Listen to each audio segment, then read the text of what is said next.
kuat angan-angan. Sang ibu yang naselah berkahwin, suka sangat berangan, berharap dapat jodohkan anak dia. Akhirnya dia pula yang kena buang oleh anak-anak dia kerana dah menyusahkan sang suami. Yang tambah lagi anak-anak dia dah benci sama dia. Mereka lebih memilih ayah mereka daripada ibu mereka yang kuat berangan-angan, yang menyusahkan orang sangat menyusahkan.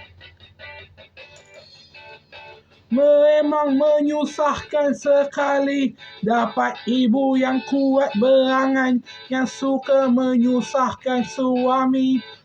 Akhirnya bukan saja dibuang oleh suami, malah dibuang oleh anak juga. Memang salah sang ibu sendiri, menyusahkan ke semua anak dia yang suka pandai-pandai jodohkan anak dia, malah dah buat dia dibenci oleh anak-anak dia sendiri.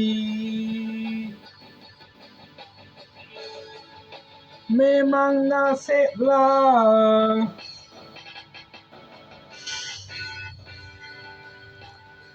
Memang nasiblah. Dapat itu, dapat ini. Harang hanya boleh kerja, hanya jual tisu sahaja di top-top. Ya, sekarang kerja jual tisu. Dulu orang jual tisu jalan-jalan.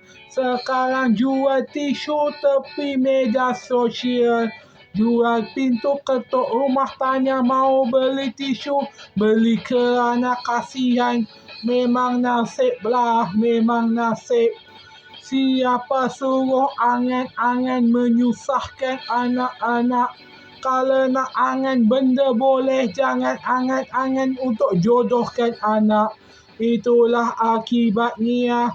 Kan dah kena benci oleh sang suami dengan anak dia sendiri, malah dah menyusahkan orang.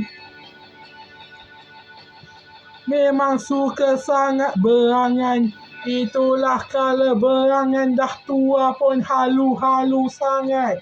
Kan dah dulu sangat bahagia, sekarang nak berangan jodohkan orang. Sekarang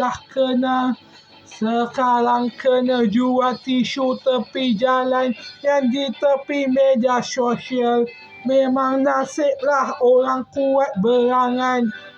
Itu memang nasib orang kuat berangan.